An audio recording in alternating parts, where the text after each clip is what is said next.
வாதம் பிரதிவாதம் இது விதண்டாவாதம் இல்லை.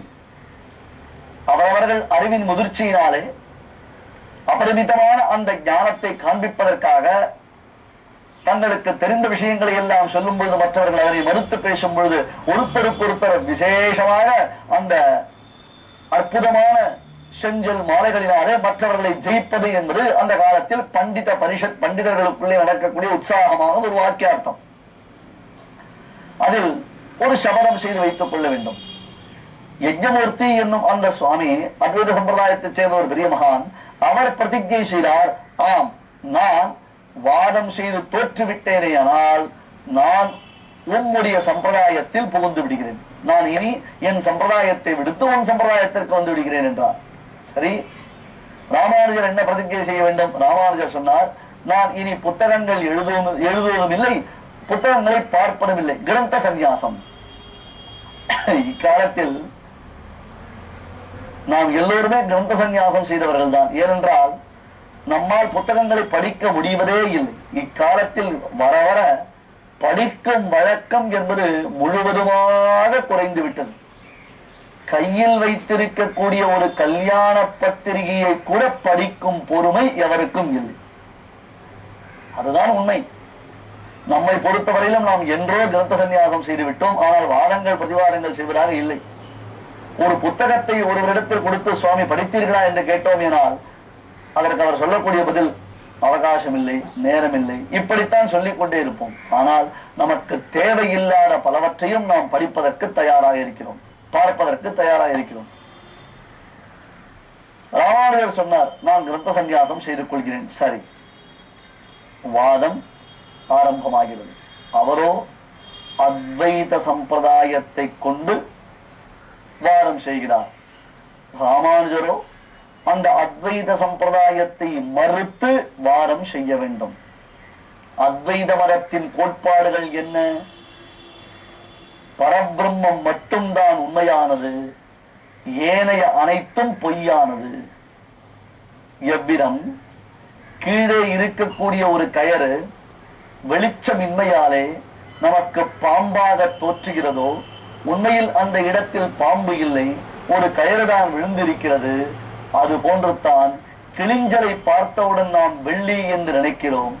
வெளிச்சமில்லாத இடத்தில் இருக்கும் ஒரு தூணை பார்த்து மனிதன், இவன் இந்த இடத்தில் ஒரு மனிதன் நிற்கிறான் என்பதாக நாம் பிரமிக்கிறோமே, அதே மாதிரி தான் இல்லாத உலகம் இருப்பதாக தோன்றுகிறது. உண்மையில் உலகம் என்பது எதுவும் கிடையாது, உயிர்கள் என்பது எதுவும் கிடையாது. பரபிரம்மம் ஒன்றுதான் சத்தியமானது, ஏனைய அனைத்தும் பிரயோஜனமற்றது, இல்லாதது, பொய்யானது என்று சொல்லுகிறார். அன்பர்களை, இவ்வளவுதான் இந்த இடத்தில் விளக்க முடியும். ஏனென்றால் மிக உயர்ந்த சம்பிரதாயத்தினுடைய கோட்பாடுகளை எல்லாம் விளக்குவது என்பது இப்பொழுது இருக்கக்கூடிய இந்த அவகாசத்தில் இயலாதது ஒன்று. இரண்டாவது, அப்படியே விளக்கமாக சொன்னாலும் இந்த விளக்கத்தில் நமக்கு 1000 சந்தேகங்கள் உண்டாகிவிடும். அதையெல்லாம் நாம் ஒரு குருவினிடத்தில் இருந்து அவரிடத்தில் பணிந்து அவரிடத்தில் நாம் சென்று கற்றுக்கொள்ள வேண்டியதான சூக்ஷ்ம அர்த்த விசேஷங்கள். ஆகையால் இதனை நாம் அதிகமாக பார்க்க வேண்டாம். அங்கு நடைபெற்ற சம்பவத்திற்குத்தான் முக்கியத்துவத்தை நாம் அளிக்கப் போகிறோம். அத்வைத மதமே சிறந்தது என்பதாக யஜ்ஞமூர்த்தி தன்னுடைய மதத்தின் பெருமையை சொல்லிக் கொண்டிருக்கிறார். ராமானுஜர் தன்னுடைய மதத்தின் ஆதிக்கத்தை, தன்னுடைய மதத்தினுடைய பிரபாவத்தை ராமானுஜர் ஸ்தாபிக்க வேண்டும்.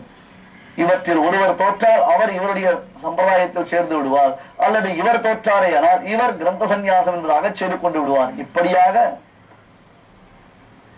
இருவருக்குள்ளே, அதுவும் விவாஹஸ்ச விவாதஸ்ச சமயோரேவ சோபதே. நம் பெரியோர்கள் பேசுவார்கள், கல்யாணம் செய்து கொள்ள வேண்டும் என்றாலும் எல்லா விதத்திலும் நமக்கு தகுந்தவர்களிடத்தில் தான் நாம் கல்யாணம் செய்து கொள்ள வேண்டும்.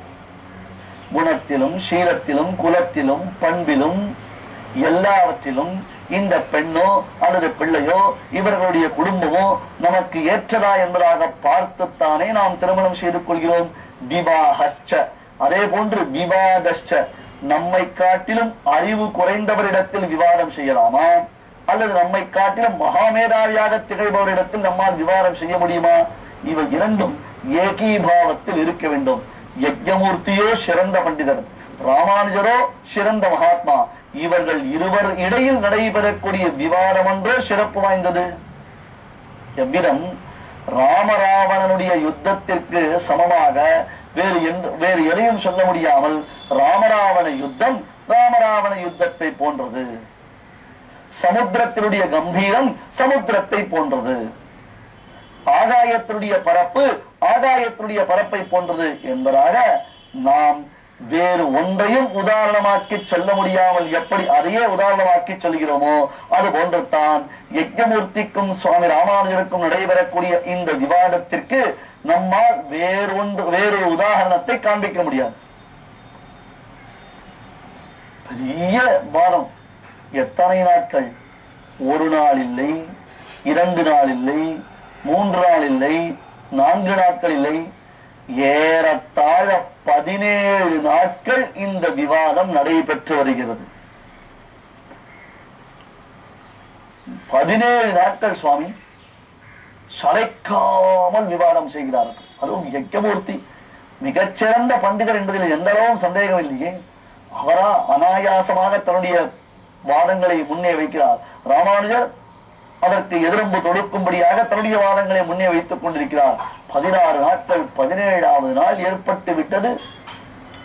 இரு தினத்தில் வெற்றி தோல்வி எதை நிர்ணயம் செய்வது? அவரிடத்திலும் நல்ல விஷயங்கள் உள்ளன, இவரிடத்திலும் நல்ல விஷயங்கள் உள்ளன. வெற்றி தோல்வி இல்லாமலேயே இந்த சபை நடைபெற்றுக் கொண்டே இருக்கிறது. இதன் முடிவு எப்பொழுது ஏற்படும்? இது எப்பொழுது முடிவுக்கு வரும்? யாராவது ஒருவர் ஜெயித்து மற்றொருத்தர் தோற்றால் தானே முடிவு உண்டாகும். நமக்கு எதில் இருப்போம்? நாம் எல்லோரும் எதை விரும்புவோம்? ராமானுஜர் ஜெயிக்க வேண்டும் என்பதுதானே நம் எல்லோருடைய உள்ள கிடக்கையாக இருக்கும். அதில் சந்தேகமே இல்லையே.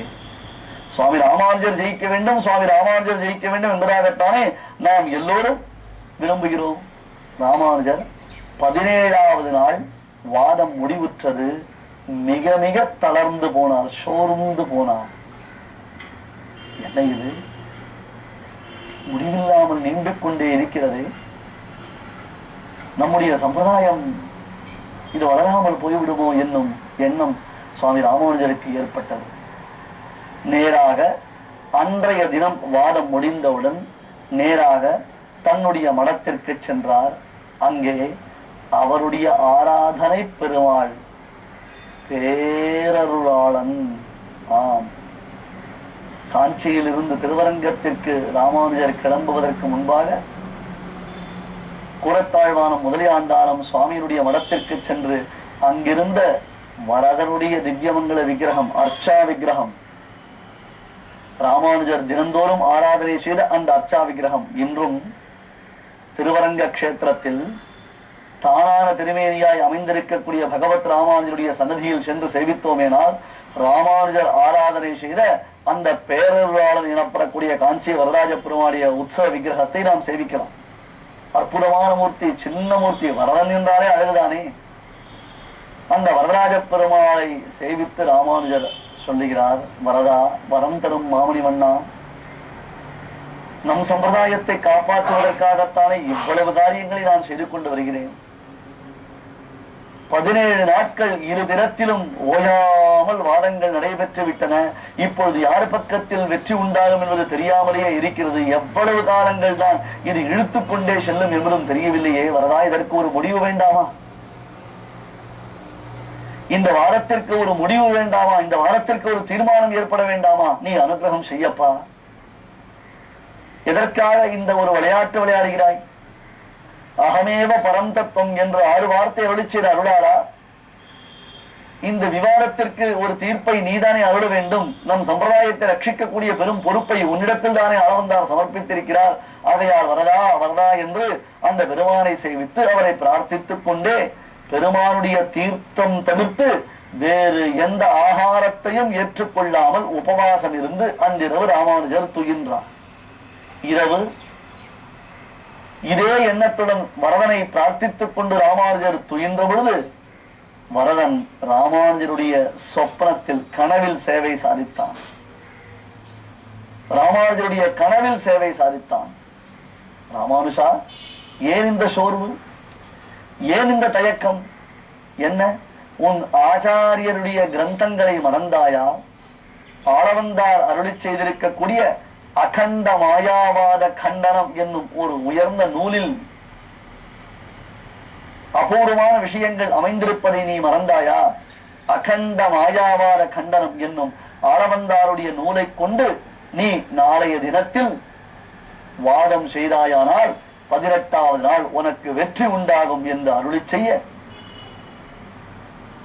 வரதனுடைய வைபவாதிசயத்தை விளக்கும் திவ்யமான அந்த சொப்னம் தான் பார்த்தவுடன் ராமானுஜர் திடுக்கிட்டு கண் விழித்தார்.